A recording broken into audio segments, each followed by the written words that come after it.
Tyler, the creator, said if you're too cool, you'll freeze. I guess that makes Vin Diesel second only to Steven Seagal in Frostbite. And Babylon AD, that's an ice block with a hand grenade inside it. I'm Seth, and it's day 29 of 365, reviewing every movie I've seen in theaters with the stubs to prove it. This time, it's Babylon AD, unfortunately. Somehow we've dropped from a 94% with The Dark Knight down to a 7% here. That's not a fall, that's a cinematic nosedive. I think this would be best described as egoic, self-centered sci-fi sludge. Diesel's basically doing Chronicles of Riddick on easy mode, holding people at gunpoint in front of armed crowds that act like NPCs. Nothing really makes sense within a scene, let alone across them. The movie sets up he's gonna die, and he does, and then the movie keeps going. What? But hey, Michelle Yeoh's here, and they let her do a bunch of action scenes. I think they get props for that. They didn't sideline her. That makes me happy. I think the real-time translator technology came across really cool. But still, this is unintentional dumbness at its peak. Let's talk Babylon AD for a moment. This one's a little more faded over time, and the movie's also faded over time. In my defense, the reason why I have a ticket stub for this movie, and I'm definitely probably one of the only people with a ticket stub for it at this point, I was in because of the trailer. Let me not lie. I was in because I love Vin Diesel and the Fast and Furious movies. Unironically, no jokes, no sarcasm. I love those movies. So on one level, I'm always rooting for Vin Diesel, and the trailer for this dropped, and it looked good to me. This is a great example of the trailer having a better understanding of how to execute the material than the actual movie does. So I see the trailer for this. I'm excited. I love Vin Diesel. He's got Fast and Furious movies that really please me. I'm going to go see this. I go to see it at the theater, and I remember getting to the point with the submarine where I kind of started to realize, like, oh, I don't know if this movie's actually very good. But outside of that, Vin Diesel never wins you over. There are some movies where he's at least attempting to win you over in some way or another. There are also movies where he just plays so cool that he's frozen. And it was on my recent rewatch where I fucking realized he's basically Steven Seagal. He lives in a non-reality world of his own building. And it's funny to me that Vin Diesel is nerdy, so his movies end up having more of a pop culture edge where they almost pass for being cool. But if you look at him sideways, these are basically Steven Seagal movies with the sci-fi meter pushed all the way up. Everything that Vin Diesel does in the movie is cool.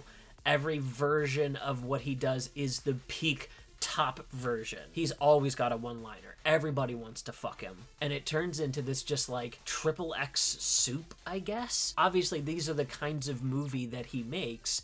I don't know why I'm so against it being within this material versus a XXX or something like that. Maybe it's because everyone else in those movies also gets to be kind of cool, versus this movie, he's singularly cool in a world of very uncool people.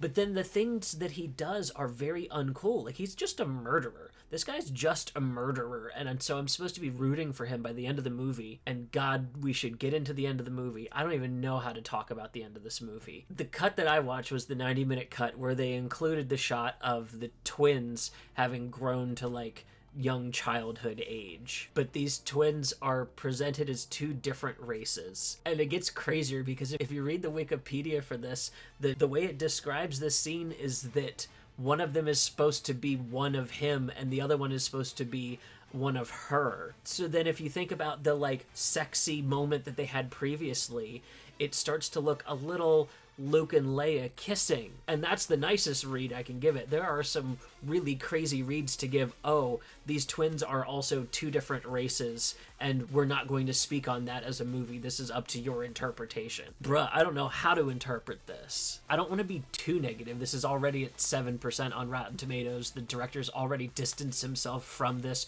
with his own documentary about how he got fucked making this movie. It's crazy to me, some of the cast that's here. Mark Strong shows up in the least Mark Strong role you could ever expect to see him in, and yet somehow he still fucking bodies it. I mean, of course he does. It's Mark Strong.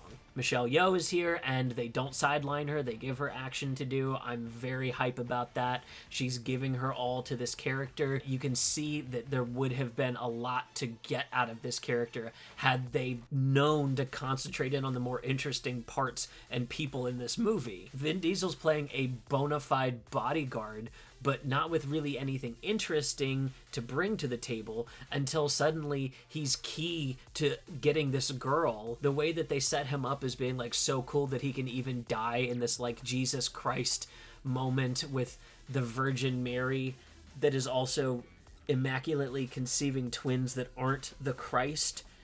What the fuck is this movie trying to be? And it doesn't start off here. Like, the religious undertones are almost kept under a blanket and sidelined, except for when he initially picks the girl up for his mission. I know we're talking about the transporter soon in this series, so this movie is definitely part of the watershed for that, along with the Vin Diesel can bring anything to the theater's watershed. He's starting to get pretty big at this point. And again, this kind of movie lays the pathway forward that gets us to Fast 10 and 11, which I am unironically, as I said, very excited for.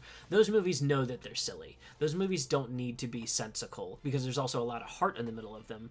Babylon AD forgoes all the heart, makes us try to fall in love with a murderer without ever making him charming, then makes it creepy by making him want to fuck what is potentially, within the meta read, his mother and also the mother of his own race-altered baby. Oh my god, this movie's messy, man. This movie's fucking messy. There is stuff that I enjoy, like I said at the top, the translator, the universal translator, and like how they show that in the movie. I love that kind of shit. That's so inventive. That adds to the idea of this futuristic world. And I guess I can say that I enjoy a globetrotter, especially one that uses multiple forms of transportation. We go from a shot within a submarine onto snowmobiles at a certain point.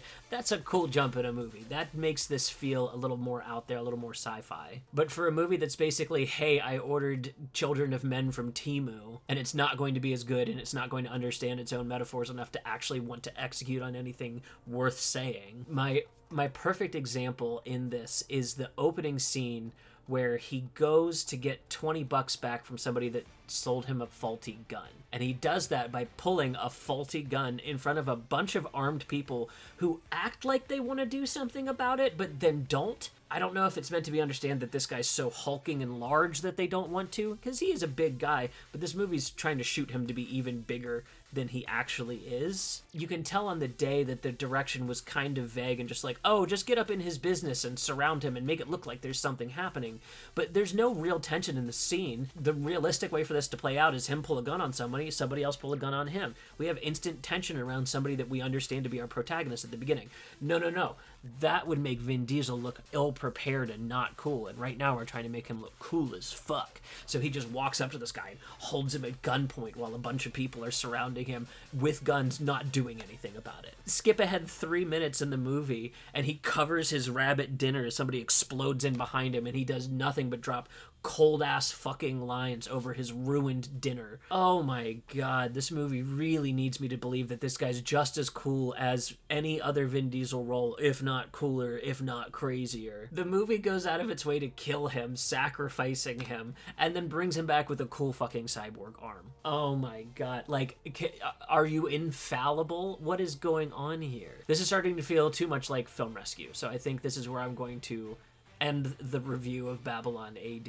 You don't need to check this one out. You can skip this one. If you want to see my Letterboxd review, I'd recommend checking it out. I don't talk about the scores in these. I'd love to discuss this movie more over on my Patreon. If you go support over there, I will send you one of the ticket stubs that we're going through. I'm also posting on Blue Sky and Instagram for my post stories and updates, and the main videos go to TikTok and YouTube, where you're probably watching this now. Time for another Patreon shout out. Thank you, Jared, for supporting. I appreciate you being here for the ride. I can't wait as more people come in and we get to announce them in each of the videos. Our next movie is Burn After Reading, so we're going from unintentionally dumb to intentionally dumb.